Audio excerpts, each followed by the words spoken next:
everyone, welcome back to Let's Talk. I'm John, and today we're here to talk about the 1975 sci-fi sports film, Rollerball. But before we dive into that, if you are a fan of 4K Blu-ray reviews, movie reviews, tech and game reviews, we try and do them all here on the channel, and nothing would help us out more than by you liking this video and subscribing to the channel. So Rollerball was released in 1975, directed by Norman Jewison, who you might recognize as the director of In the Heat of the Night, Moonstruck, and Hurricane from 1999 starring Denzel Washington, which is actually one of my personal favorite Denzel movies. But way back in the 70s, almost 50 years ago, starring James Caan, Rollerball was released. And sci-fi films before 1977, when Star Wars came out, were all very similar. They moved very slow, they were very plotting, and this film is no different. And this film tells the story of a future, but for us now, it's 4 years ago, in the year 2018, society is basically ruled by corporations. There are no more countries and continents and nothing like that. Corporations rule the world, and basically it's a socialist society where there is no more war. The corporations take care of you. They provide you with jobs, money, so you don't have to worry about war. You don't even have to worry about free thinking. They control all the books, all the lessons you learn. They want to make sure that they are in control of everything, and there are no more free thinkers. And actually, for 1975, this film is actually very ahead of its time. This is a subject that actually still rings true today with corporations like Amazon and Apple. So they were predicting almost a future back in 1975 that we have in the present today. And that's not something that's different from the 1970s. If you've seen films like Network, they also predicted that. So we were on a trajectory, and a lot of directors and writers back then were commenting on where society was going. And then we kind of stopped and took a little break there in the 1980s where everything became more commercialized and the summer blockbuster became more of the ideal film. But back in the 70s, films moved at a different pace. Back in the 70s, films had a lot more of a deeper message than they might seem on the surface. Like, for example, this is a sports sci-fi movie. You know, you think Rollerball, like it's going to be an action-packed, hard-packed kind of movie. And the 2002 film is the remake that stars LL Cool J, but this one's actually dealing with really society and more than the actual game. The game represents what the society likes. Rollerball is something that people are obsessed with. It's the game that everybody loves. Everybody watches it. It's violent. That's another thing that they're commenting on, is the violence of the 1970s and the increased violence on TV and in the world. And people are obsessed with Rollerball, and James Caan character happens to be the best at the game. He's been playing for 10 years, longer than anyone else, because this game is extremely violent. You could either die or you could get seriously injured, and he's been very fortunate enough that he hasn't. But he gets under the skin of all the executives who are the leaders of all these corporations, and they want him to retire, including the owner of his own team. Says, you know, it's time, you gotta retire, we'll set you up real nice, but you gotta get out of there. And he's trying to figure out why. Why would they want him to leave? He's brought them so much money. He's the most famous rollerball player. But the reason is that he appears to be free thinking. He's his own man. He has to prove that he is willing to fall in line like every other citizen would. You know, no one rises above that. But he doesn't want to take that. He's not retiring. He's going to do what he loves, and he's going to figure out what the reasoning is behind this. And that is really the deeper meaning of all this. We also get 3 incredible rollerball scenes, which I think are the best scenes in this film, because for the most part, when we're not in the rollerball scenes, which we open on and we close on, and then there's one in the middle, it is very slow moving. It's a very slow moving, it's got that 1970s pace where we have scenes of dialogue, and then we have a bunch of transition scenes where we just linger on one shot for a long time, where maybe people are just walking, or we just see them talking to each other, or we're just getting looks at, you know, the environments that they're in, because there are some beautiful production design in this, which I do feel like they took a lot of inspiration from 2001: A Space Odyssey, and I imagine in this time a lot of people were inspired by 2001: A Space Odyssey, because at this point it had only been out for 6 years. It is one of the most famous movies of all time, one of the most famous sci-fi movies of all time. So I imagine that most sci-fi films around this time took their inspirations, took their production design and modeled it, or at least didn't completely rip off 2001: A Space Odyssey, but you could totally see that their idea of the future was this 1970s European look combined with what they imagined the future would look like, because this is before the personal computer. If you wanted to go to a computer back then, you had to go to a library, and they do illustrate that in this film as well. So the world was completely different. They had no idea what was coming. Like, the big screen TVs are just a 1970s TV just made bigger, and they put 3 small TVs around them. That's what they imagined the futures of television would be. And you know, they did get a lot right as far as society norms and differences of what we would actually end up becoming. but the technology itself, you know, it's really got that 2001 A Space Odyssey look. I don't think it was very original thinking on their part, but they did an amazing job out on the production design. They did an amazing job on the rollerball. Actual court that they play on is amazing looking. They actually built that in Munich, so it looks incredible, and those really are what carries this movie for me, because this film overall, I felt it to be a very, very slow burn, and I thought that the pacing was just a little slow for me. I really had a hard time getting into it and getting invested into it, except for the rollerball scenes, which I was always invested in. I felt like because this is a sci-fi movie, they had to explain a lot, so there is so much exposition explaining what the world is, what the game of rollerball is, where we don't really get to spend enough time on character development, and I think that really does hold it back, and that is one problem with sci-fi movies when you write the screenplay.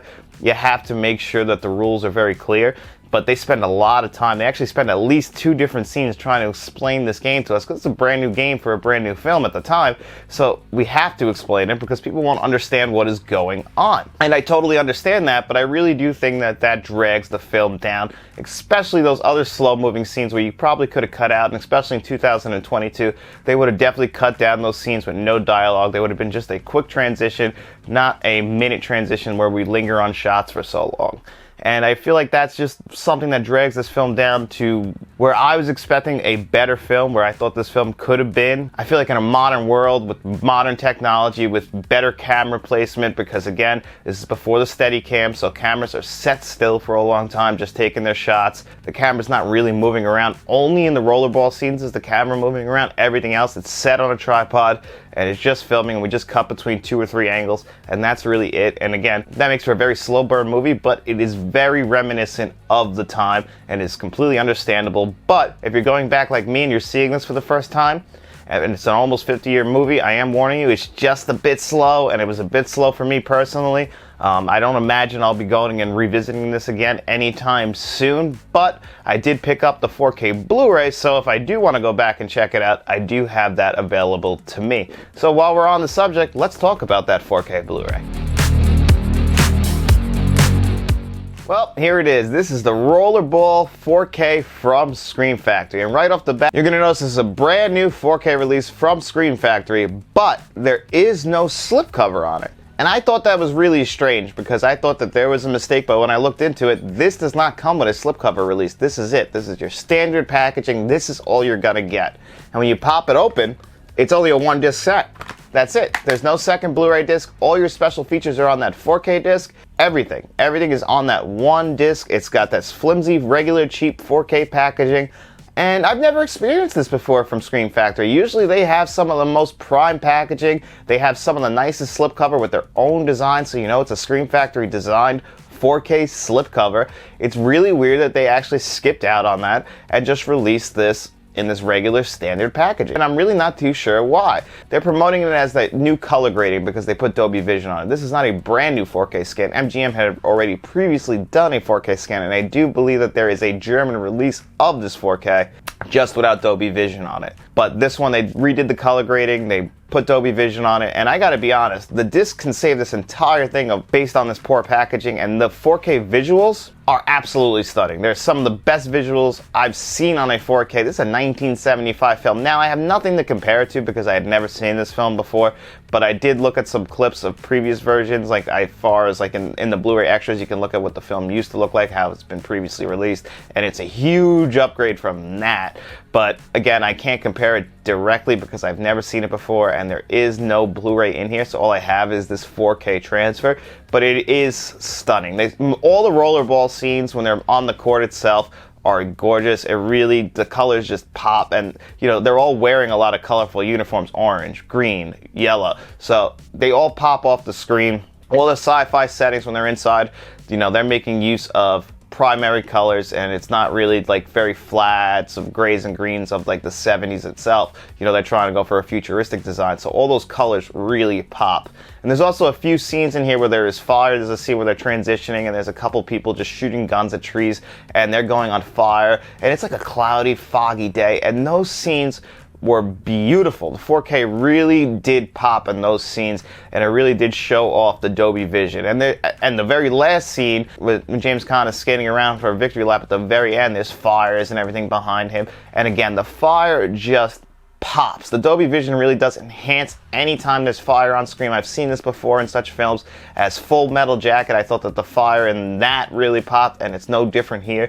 The visuals are absolutely stunning. So if you're a fan of Rollerball, you're going to want to see this as far as visuals go, because I was blown away by the visuals. It's just, I really wasn't expecting that based on the initial packaging, but I shouldn't be too surprised because Screen Factory always does a good job on their visual transfers. I have very minor complaints ever about any of their visual transfers. There have been some mistakes in the past that they have had mistakes slip through that have kind of gotten past quality control. But as far as visuals on this, I did not see a single issue visually.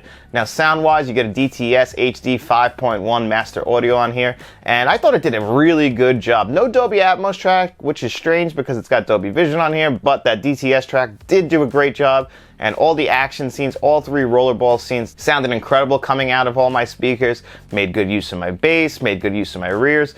So even though it's not an Atmos track and it's a 1975 film, it really did still work really well. And if you're a fan, it's also got the mono track 2.0 on there, DTS Master Audio 2.0. So if you are a fan, you want to hear it in its original form, that is on there as well. It's also in its original aspect ratio of 1.85, so it's going to fill up your screen. You don't got to worry about the black bars. Again, that's just the cherry on top of a beautiful visual showpiece that is this.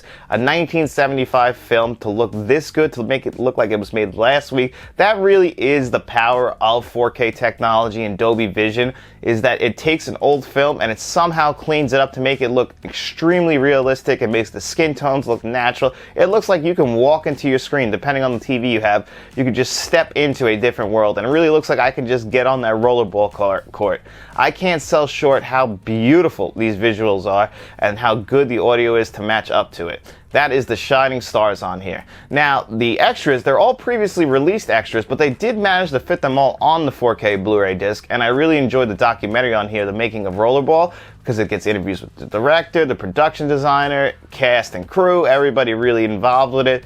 There's a commentary track with James Caan on here, so there's a lot on here if you're a fan of this film that I think you're going to be really excited for. Honestly, I didn't enjoy the film that much, but when I watched the documentary, it did make me want to go back and watch the film again just to hear what other people thought about making it, all the hard work that went into it, because that's one thing. When I knock a film because I don't really enjoy it, you have to really take a step back and go, wow, they put so much effort into making this film. All the stunts in 1975, the way they're explaining it must have been impossible. I couldn't wrap my head around it. We're spoiled nowadays with what we can do with CGI technology, but everything you see on the screen with the motorcycles and everything, that was all really done. They got real stuntmen, they got real amateur hockey teams to come play, just to make, people who know how to skate. James Caan didn't know how to skate, but he taught himself, and he ended up being really good at it because it's James Caan.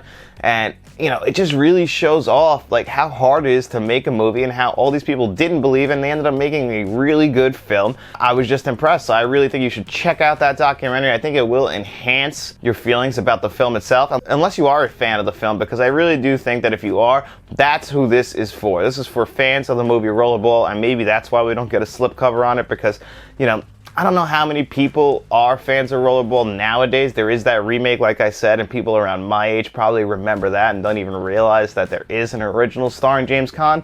But if you want to check this one out, right now it's $28, and for this poor packaging, it's hard for me to justify that price. But if you want to buy it, I'm telling you, the visuals are stunning, and that might be worth the price of admission for some of you.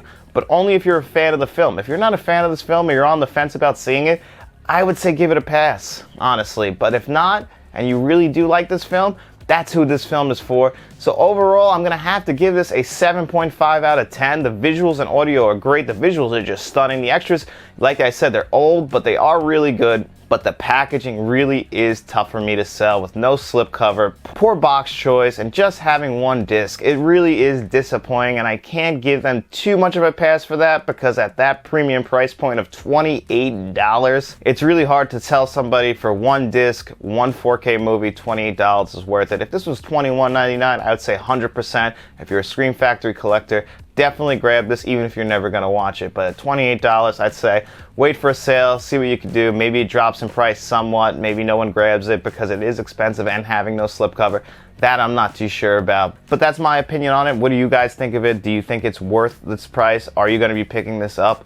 Let us know in the comments section below. But before we get out of here, we have a little bit of business to take care of. And that's because it's Monday, and that means it's time for me to set up my magic wheel that will be set up right behind me, and we will have 2 wheel spins to pick 2 winners of our digital code giveaway. And this week we asked you, what is a movie you watch every single Thanksgiving if you celebrate? And also, what is your most anticipated movie or 4K going forward? Because we had people comment with their most anticipated films. I saw things such as the Super Mario Brothers movie, and I saw people really excited for the possibility of The Exorcist coming to 4K next year for its 50th anniversary.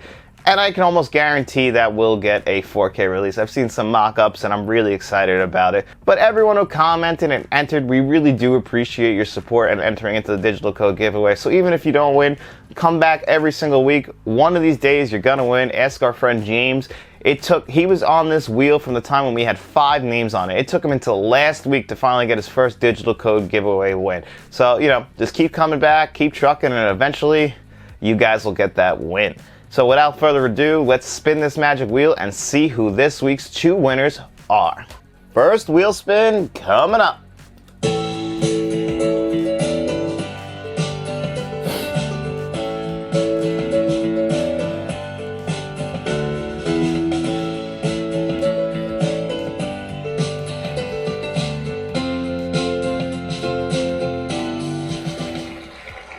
Rico Gomez. Congratulations, Rico. All right, we're going to remove your name and spin it again.